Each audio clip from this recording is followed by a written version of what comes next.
They said she disappeared. But what if Kamala Harris didn't vanish into obscurity after the 2024 election? What if she boarded a first-class flight out of the country, her carry-on stuffed with taxpayer money and a blueprint to rewrite America's future from afar? Ladies and gentlemen, the woman who once stood a heartbeat from the presidency didn't fade into silence after her defeat. She vanished in style.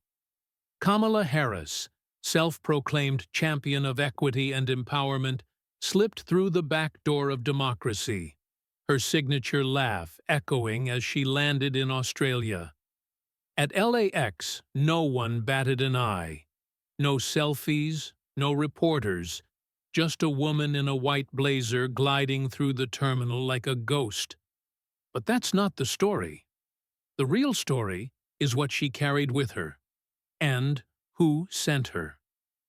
It began 4 days after Donald J. Trump's second inauguration, in the quiet, fluorescent-lit halls of FBI headquarters in Washington, D.C. Kash Patel, newly appointed FBI director, sat at his desk, the weight of his mandate settling like dust. The air was thick with purpose. Trump's voice crackled through a secure video link from the West Wing, blunt as ever. I want every leftover from the last regime dragged into the light. No shadows behind my desks. Patel nodded, his eyes scanning the first brief of the day. One folder, marked in red, stood out. AR Australia. $1.2 million for flights, security, and media expenses. Purpose? Keynote speech. Status? Unofficial. Patel's brow furrowed. What in God's name was the vice president doing at a real estate conference? The room fell silent.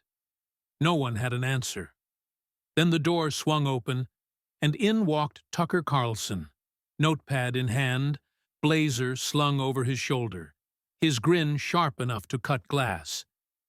"You heard about the wine, right?" Tucker's voice sliced through the tension. "Bathers Pavilion, $1,400 a plate. Not bad for a public servant supposedly flying coach on taxpayer dollars." "She wasn't flying coach," Patel said flatly. "She was flying silence." Tucker raised an eyebrow. "You think she was hiding something?" Patel didn't hesitate. "I don't think. I know." He tossed the folder onto the desk, papers fanning out. At the top, a single invoice. Kamala Harris, RC Engagement Special Services, cleared through State Department. No signatures, no authorization, just a blank line where accountability should have been. Tucker leaned over, scanning the document. If this pans out, we're talking deliberate abuse of public funds. Maybe foreign collusion, depending on who was in that room. Patel's eyes didn't waver. "I'm not depending on anything. I'm finding out exactly what she was doing, who she met, and who paid her to do it. Or who she paid." A cold smile flickered across his face. "Let's open the vaults. Everything tied to the office of the vice president from the past year. Every travel request, every unsecured fund, every asset transfer. Start with Australia. Find out why a washed-up vice president fled halfway across the world to talk about fibroids and chicken seasoning." Tucker laughed, the sound sharp and real. "Playboy, salt and pepper chickens, humility speeches, hormone monologues. You can't make this stuff up." Patel didn't laugh. "Yeah, but we can track every dollar. And we will." In a government finally unchained, truth didn't need permission. Kamala Harris was about to learn she wasn't just yesterday's news. She was the opening chapter of a brand new investigation. The folder hit the desk like a gavel. No redactions, no clearance codes, just names, dates, and numbers. A paper trail someone thought would stay buried. But Kash Patel wasn't someone. And this wasn't just a paper trail. It was a flight path. Destination: Gold Coast, Australia. Passenger, Kamala Harris. Purpose, Guest of Honor, AREC 2025. From that moment, it wasn't about where she went. It was about what she said when she got there. Under the Gold Coast sun, white linen seats lined the conference hall, filled with business attire and polite nods in the Australian air. Kamala Harris stepped onto the stage of the Australia Real Estate Conference, flanked by John McGrath, veteran broker and conference host, a man who, to his misfortune, would soon be witness number one. Kamala adjusted her lapel mic, her smile wide, too wide. "My mother was a woman of clarity," she began. "She used to say, 'You look at the cover of Playboy, and you understand. It's about perpetuating the human species.'" A few chuckles rippled through the crowd, mostly confusion. "She was very practical that way," Kamala added, then burst into laughter, loud, jarring, offbeat.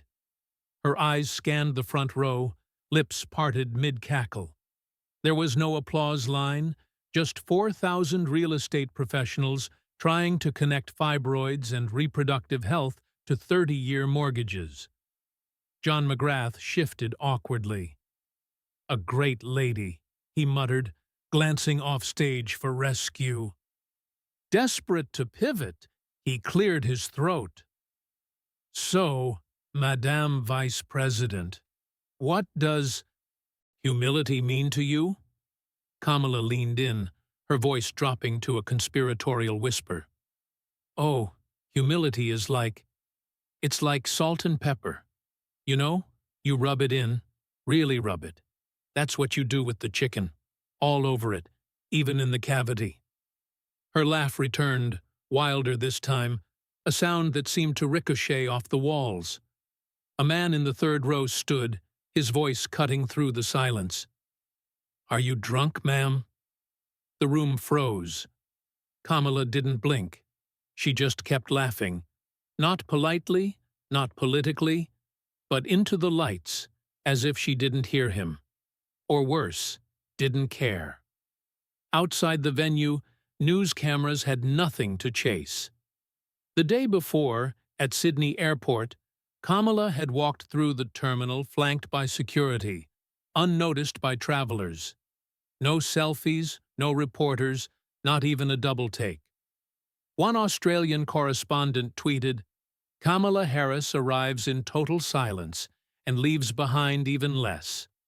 Meanwhile, her husband, Doug Emhoff, dined that night at Bather's Pavilion, an exclusive cliffside restaurant overlooking Watson's Bay. A table for two, $1,400 a plate. Doug posted a photo of the view on social media, the ocean sparkling under moonlight. Not a single mention of Kamala. Not one image of her in the frame. Back in Washington, a 32-second video clip landed on Kash Patel's desk via a secure server. No watermark, no timestamp, just Kamala Harris explaining to an audience of real estate developers why saying no doesn't stop her. "I eat no for breakfast," she said on stage, smiling with teeth but no warmth. "I don't hear no until the 10th time. I don't stop. I never stop." Patel rewound the clip, played it again. "She wasn't drunk," he said aloud. "She was testing something." Tucker Carlson, standing by the window with arms crossed, turned. "Testing what?" Patel's eyes narrowed. "Tolerance. How much nonsense a politician can spew, how much money she can burn, and how far she can run from a presidency that never was before someone says enough." Tucker smirked. "Well, we're saying it now." Patel closed the file. "This isn't diplomacy. This is brand damage. A national embarrassment funded by our tax dollars." He paused, his voice dropping. "She's not a former vice president anymore. She's an open case." The video wasn't just embarrassing. It wasn't just tone-deaf. It was Kamala Harris comparing reproductive health to chicken seasoning in front of an international audience. A warning flare, bright, bizarre, and arrogant enough to signal something deeper, darker, and disturbingly deliberate. Because no one laughs that loudly, that offbeat, unless they're muffling something else entirely. Patel, 4 weeks into his post at the FBI, wasn't distracted by awkward giggles or misplaced metaphors. He cared about the paper trail. And it was getting weird. What kind of unofficial appearance cost $1.2 million? Where did the money go after the trip? Why did 3 names, Ellen DeGeneres, Barbara Streisand, Rosie O'Donnell, keep appearing in supporting documents? Inside FBI headquarters, the records division hummed around the clock. By mid-March 2025, Patel's team, tight-knit, loyal, apolitical, had cracked the firewall on supplementary expenditures from the Office of the Vice President, specifically Q4 2024. "Sir," an analyst called, waving Patel over. "Found something in the vendor routing forms. It's not just Australia." Patel leaned over the monitor, where a web of funding lines glowed, each disguised as Emergency Post-Electoral Community Stabilization Grants. The destinations weren't crisis zones but safe havens for elite liberal exiles: Canada, Sweden, Australia. Barbara Streisand, the analyst said, filed under Media Protection Initiative. Rosie O'Donnell, Relocation Housing Assistance. Ellen DeGeneres, funded through a Swedish NGO for artistic asylum. Patel's jaw tightened. Funded by whom? The analyst didn't hesitate. Office of the Vice President. Harris's signature on 2 disbursement authorizations. The others are blank, pushed through 2 weeks before she left office. A woman in a gray coat entered briskly, her voice sharp. "You're late. You should have called me 3 weeks ago." Patel turned. "You used to work for her." The woman's eyes flashed. "I used to believe in her, until I saw the file labeled Post-America. That's what she called it, the Post-America strategy." Patel's gaze sharpened. "What was the plan?" The former aide didn't flinch. "She said Trump's second term was inevitable. We're not going to win with votes anymore, she told us. So she started building a backup world outside U.S. borders with the loyal elite." Patel's voice was low. "You mean celebrities?" The aide shook her head. "Operatives in disguise. Hollywood, with clearance levels." She paused, her voice dropping. She said, "If they're bringing America back, we'll take the future elsewhere. A kindness to the unconverted," she called it. Patel stood, his voice cold. "This isn't exile.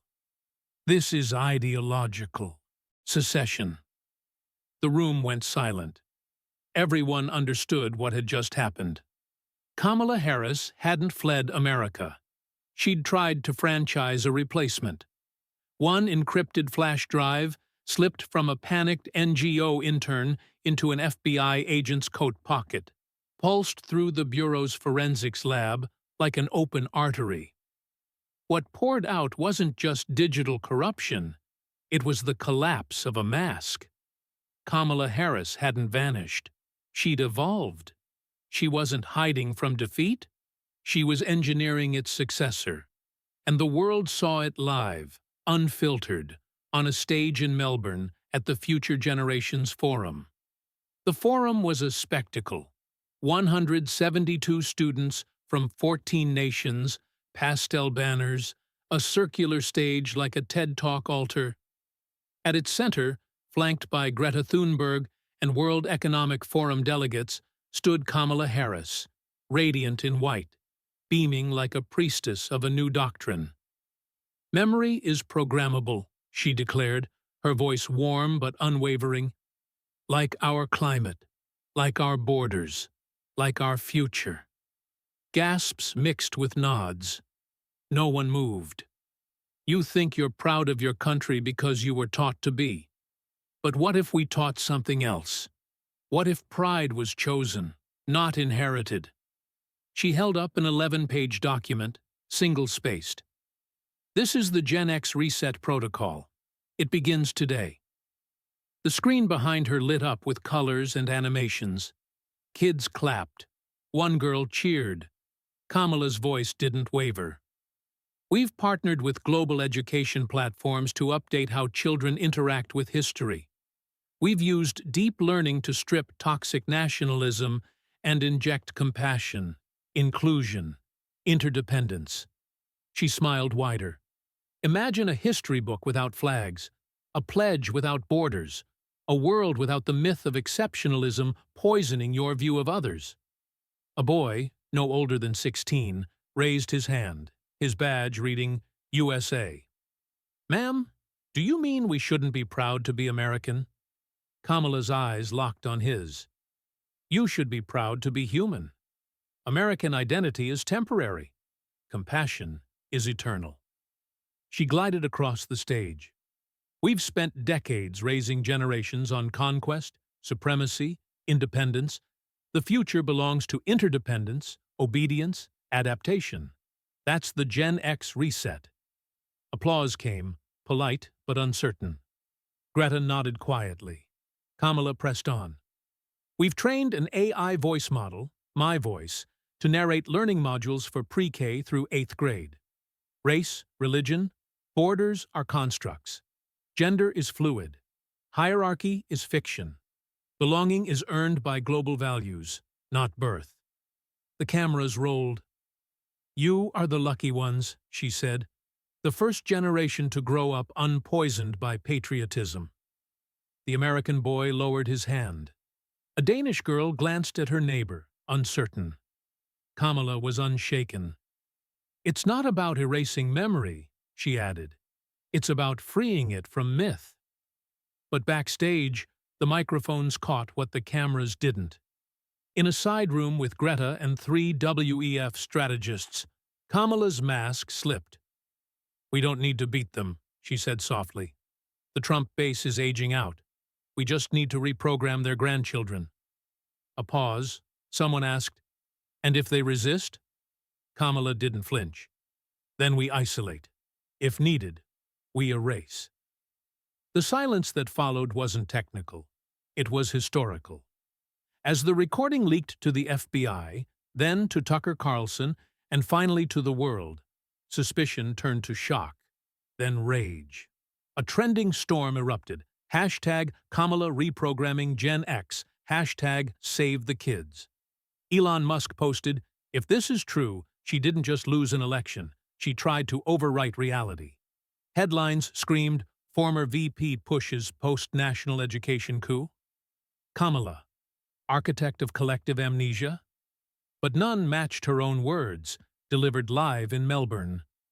National identity is a virus. Gen X reset is the vaccine.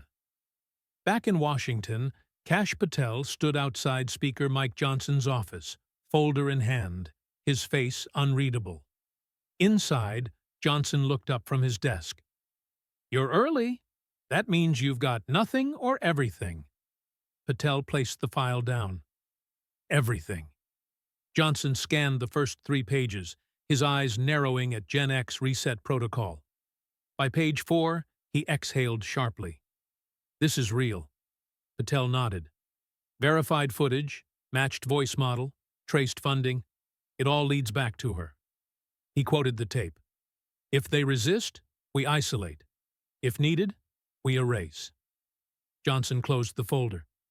20 years ago, that's a Bond villain line. Patel didn't smile. Today, it's an ex-vice president.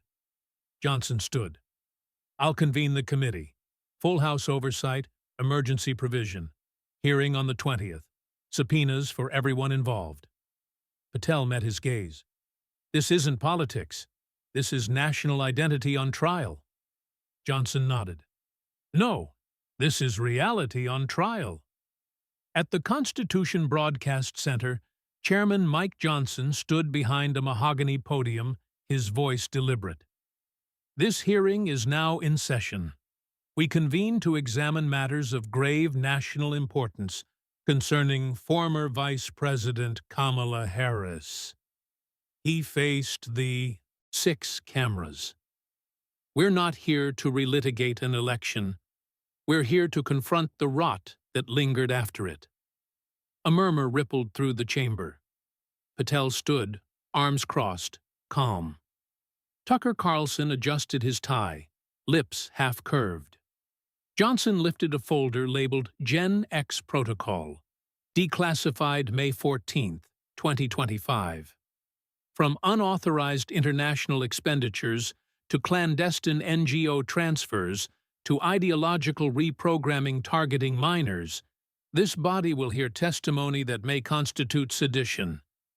Gasps erupted. Johnson continued, "Compassion is eternal does not excuse erasing patriotism. Teaching children their nation is an illusion isn't education. It's indoctrination." He nodded to Carlson. "Mr. Carlson, the floor is yours." Tucker leaned into the mic, his voice clinical. "Ms. Harris, after the 2024 election, you left the U.S. Why?" Kamala, in a white blazer, was calm. "I didn't leave America. I carried it forward. America isn't a zip code. It's an idea." Tucker blinked. "So that's what EREC was? A global stage?" He tapped his tablet, and footage played. Kamala laughing, waving a wine glass, mentioning Playboy and fibroids. She barely glanced. "That's relatability. I was speaking to women, something MAGA treats as a liability." Tucker was deadpan. "You spoke about chicken and reproductive tissue at a taxpayer-funded junket. Relatability or reality?" Kamala's voice dripped disdain. "You want to talk fiscal morality from a man who cheered tax cuts that bled education dry?" Tucker smiled. "We're here to discuss how you turned 1.2 million U.S. funds into a personal rebrand tour." Kamala snapped. "I was sent by values, not visas. I wasn't running. I was rebuilding our reputation after Trump wrecked it." Patel exhaled. Tucker cued another video. Kamala sidestepping Sydney airport security. Doug Emhoff at a $1,400 per plate dinner. Kamala smirked. "You know what's worse than being noticed in Australia? Being feared in America." Gasps rose. Tulsi Gabbard crossed her arms. Matt Gaetz shook his head. Tucker pressed, "You were vice president." "That comes with accountability." Kamala's tone sharpened. "Spare me the lecture, Tucker. I was elected. You were canceled." Tucker grinned. "I lost a show. You lost a country." Kamala's eyes narrowed. "I didn't lose America. I refused to babysit its tantrum." Tucker fired back. "By partying overseas on taxpayer dollars?" Kamala hissed. "I chose to protect this nation's dignity." Tucker leaned in. "By calling patriotism poison?" Kamala raised her chin. "Nationalism is a crutch. Compassion is power." Tucker sat back. "Let's move to Exhibit B, your human rights grants to NGOs tied to Ellen DeGeneres and Rosie O'Donnell."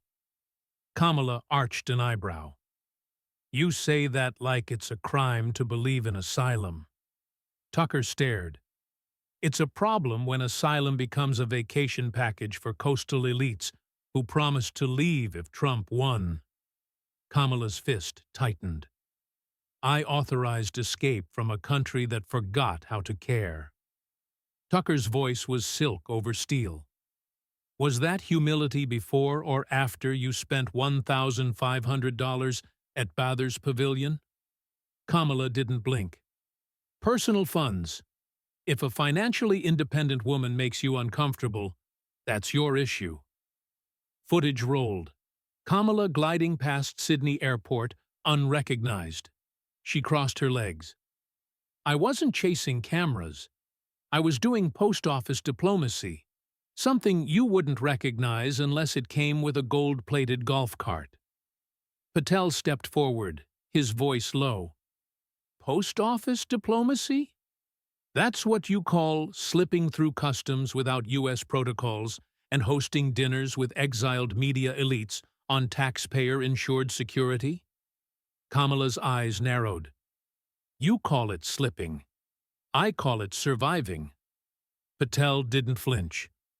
Every penny used to protect you came from Americans who trusted you to represent them, not reinvent yourself overseas. Kamala's lips curled.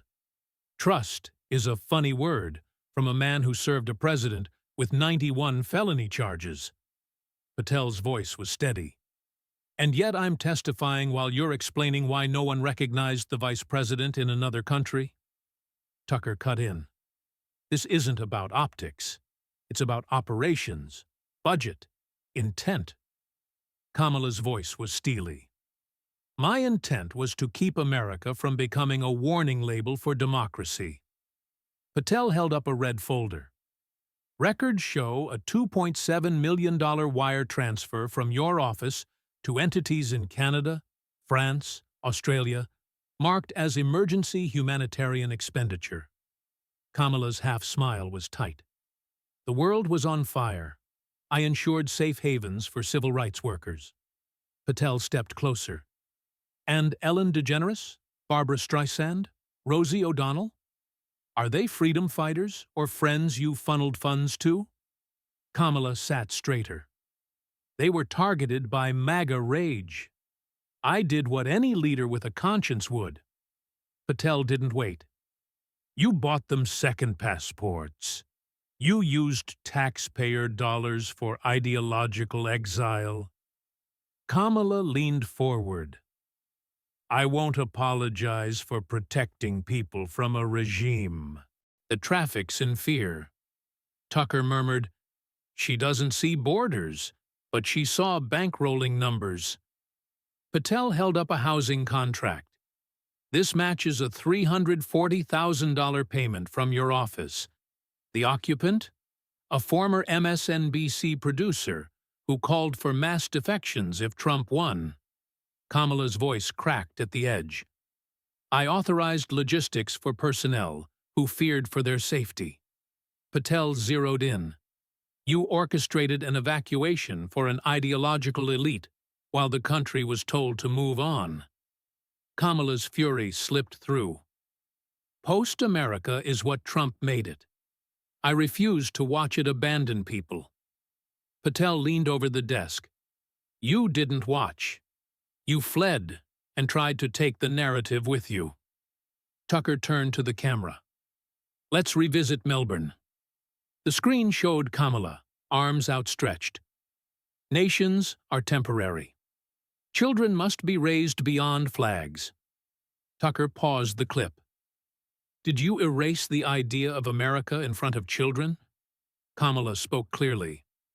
I redefined it. A child in Arkansas and one in Aruba deserve the same compassion. Patel cut in. You spoke of control, reprogramming, indoctrination. Kamala's smile twitched. That's your paranoia. Tucker played an audio file. We don't need to beat them. We reprogram their grandchildren. Gasps filled the room. Kamala snapped. That was a private remark. Tucker's voice was steel. Not when it involves mass psychological redirection of American children. Kamala's tone was defiant.